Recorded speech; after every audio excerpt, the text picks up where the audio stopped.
Good morning. This is Rusty 78609 doing one of my scripted videos. Nothing planned, just driving. I'm on, I don't know what number this highway is. It's about 8:10 a.m. Central Standard Time, and I'm out in the middle of nowhere. I just left Guadalupe Mountains National Park's Pine Spring Campground, and it was really crowded. I was surprised that it would be that busy this time of the year, but it is. A lot more people are going camping, and they're from all over the USA. I saw license plates from Alaska, Montana, New Mexico, of course, Texas, of course, Illinois, we're Alabama.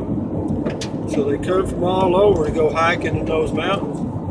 But unfortunately, some of them bring the whole family, and something about sitting there at night listening to kids cry, babies cry, didn't excite me a hell of a lot. But that's what happens when you go camping. I know it. I've done it enough to know that every campground's different.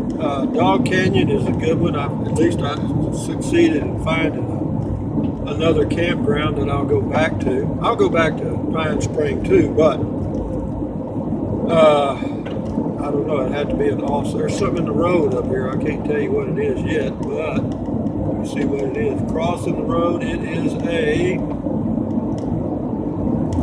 a mule deer.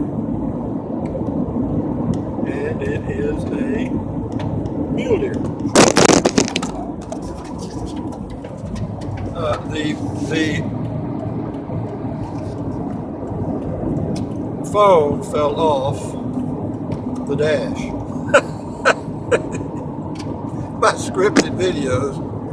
Oh hell, what can I say? Best laid plans. Yeah, it does that. It started that recently. I don't know why. I think I have it all sealed down, and I don't. But anyway, these are well-planned videos, as you can tell. I do a hell of a job doing these. But ETA home base, probably 4 p.m. It's about 450 miles. That will make it a 1,200 mile trip total, 4 days. And I tell you, for me, a lot of people don't like the driving when they go camping, but particularly if they're pulling an RV or if they're driving an RV, because it is tiring in those big rigs or pulling a travel trailer. But when you're in a Toyota Prius averaging 50.9 miles to the gallon for the first 750 miles, it doesn't bother you very much. In fact, I actually enjoy just cruising out here in this high desert. And the desert deserts have a smell that I just find very refreshing. It's the creosote plant that you're smelling actually, but it's an interesting desert fragrance that I like. And but anyway, it's been a good trip. I slept good. My toilet worked. My Canadian camping toilet works. It's got 3 legs, and it's a little low to the ground. You can use the cheap little garbage bags. They work fine. I used it 3 times and it's fine. I mean, I'm 6'2", so I got to get way down there. And but it works okay. You just have to be sure you have the legs clicked in place, because you sure wouldn't want one of them to collapse right in the middle of a movement, so to speak. And but anyway, I do this road right here. It's about 50 miles from here where I am to Van Horn. Actually, I'm headed south. Sun's coming up on the left. So I'm headed almost due south. at the big speed of 58. Speed limit on this road is 70. And on Interstate 10, when I get up through Van Horn, the speed limit all the way to Junction, where I turn off, is 80. And believe me, there are people that go 100, I guarantee you. I've often said they ought to raise the speed limit to 250 miles an hour just to see how many people would try to do it.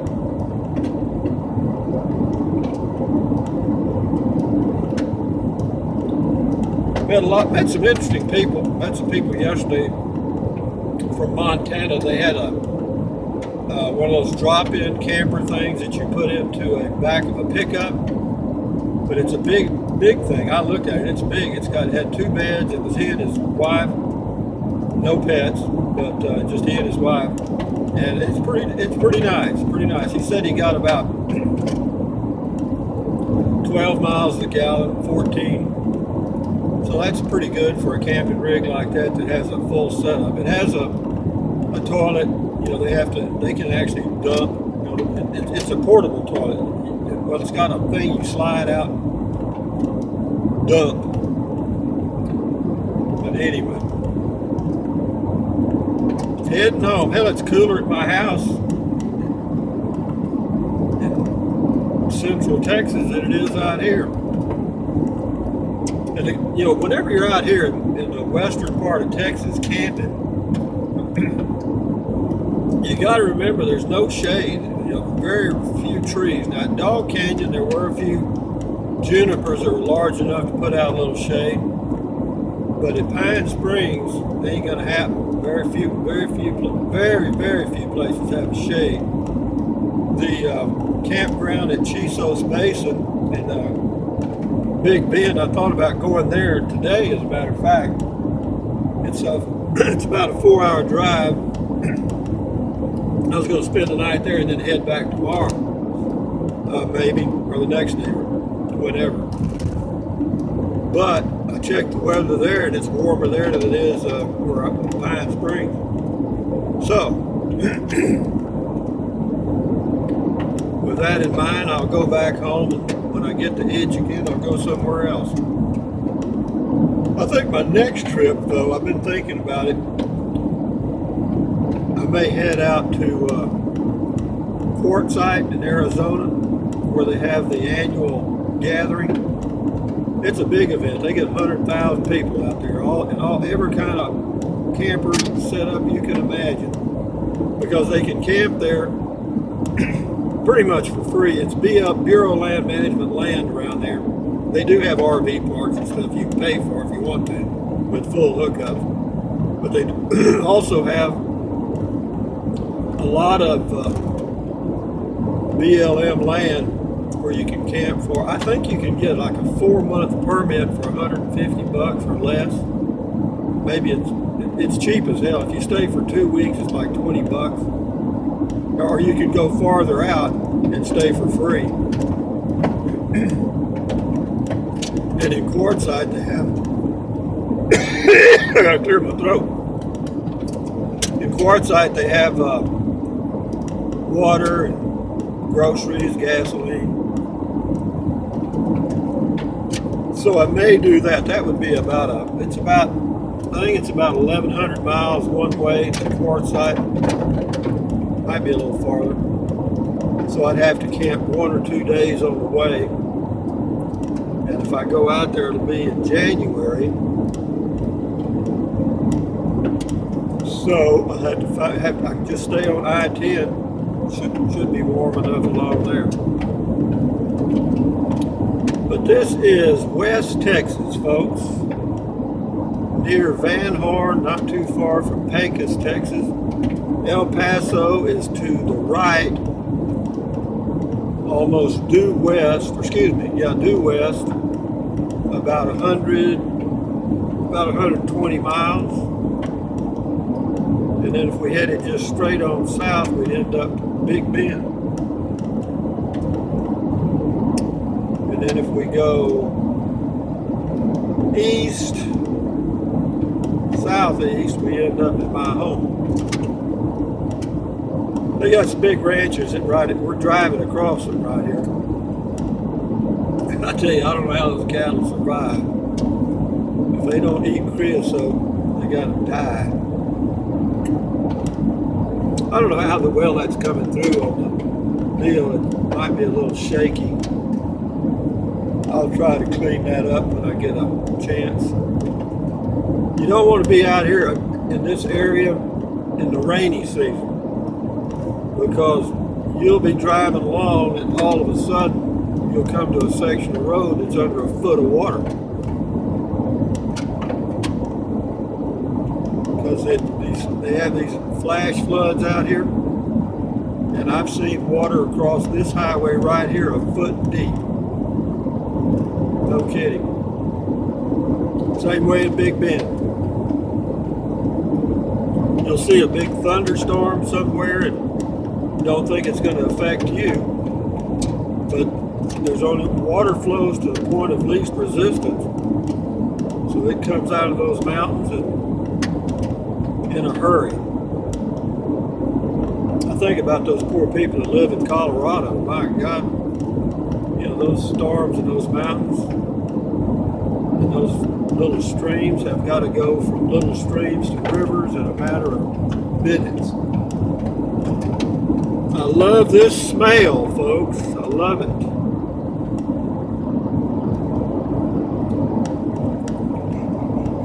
Last night I had me some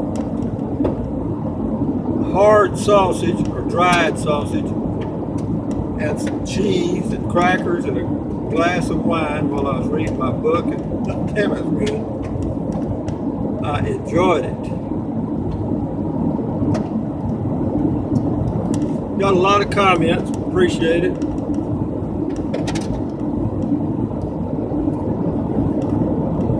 A lot of interesting comments. There was a guy, I think, in El Paso wanted to meet me somewhere. He said he was headed out on his first trip, I guess, camping in a Prius. Yeah, for all of y'all that are watching this video that are thinking about car camping or camping in a Prius, or any car, van, or whatever, I've got a couple of playlists on my home page, and they're titled Camping in a Prius. You know, you can go through those and pick out the ones that might give you some ideas. One of the things, if you're going to camp in a car, that you need is a window coverings. And the window coverings I ordered, and I wish I could tell you the name of them, I can't, because I don't have the receipt with me. But they have an elastic at the bottom, and they just slip over the window. And so they're really, really easy to use.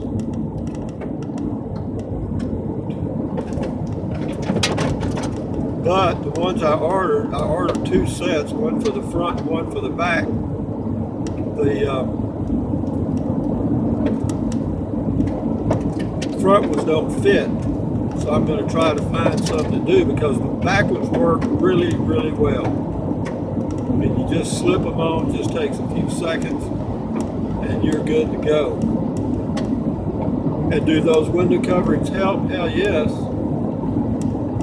Because if you didn't have them, you'd have flies in the car and mosquitoes in the car and no-see-ums in the car.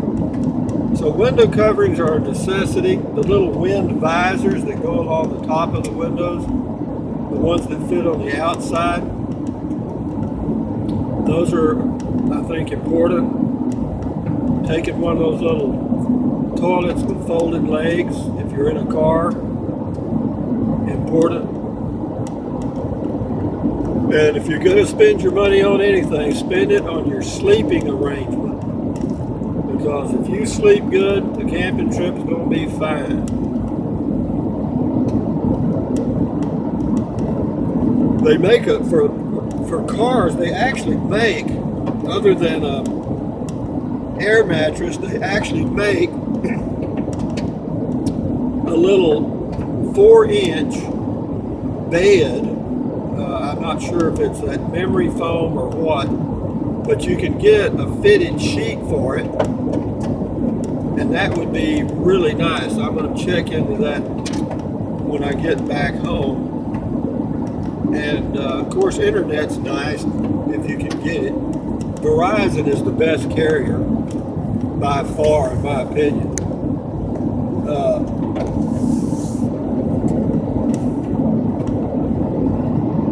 AT&T would be second. Sprint and T-Mobile would be the number 8, number 9. You can't get them at all out here anywhere. But as I've traveled around, I've noticed that I've got a Verizon phone, a track phone, that I just add a little every now and then when I go camping.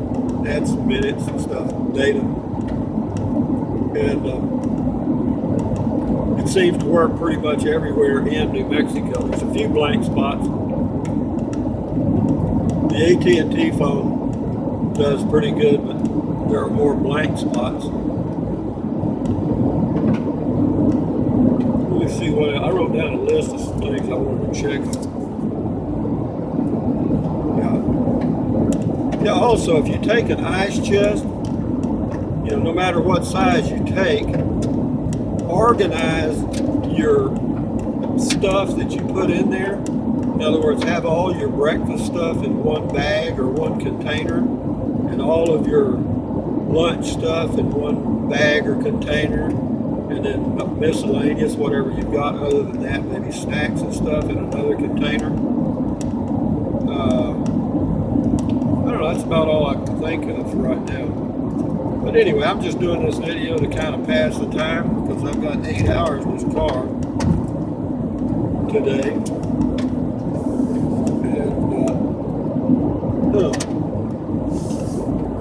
But anyway, you're getting to see the area out around, it's already 17 minutes. Anyway, I better end this video because they get too long, then I can't get them uploaded hardly. Thank all of y'all that subscribe. Thank all of y'all for your comments. And we'll go camping again soon. I don't know when. Again, I'm 71 years old. I do pretty much whatever I please. Whenever I go on a camping trip, it'll either be for one night or 50. Just depending. The longest I've ever been out at one time was 28 days. I've gone on probably 4 12-day, 10 to 14-day trips. And this is a 4-day trip I've probably done, I don't know, 4 or 5 of those. But in the wintertime, I can go camping some places in Texas. I hate to go to the state parks because they're so damn expensive. Well, to me, I call them expensive. It's like $15 a night for a tent site. But as opposed to a motel, which would be $70 a night, I guess it's a pretty good deal. But anyway, thumbs up from West Texas near Van Horn, Rusty 78609. Thumbs up, carpe diem, adios, bye-bye.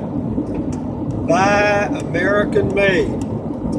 Bye-bye, Miss American Pie.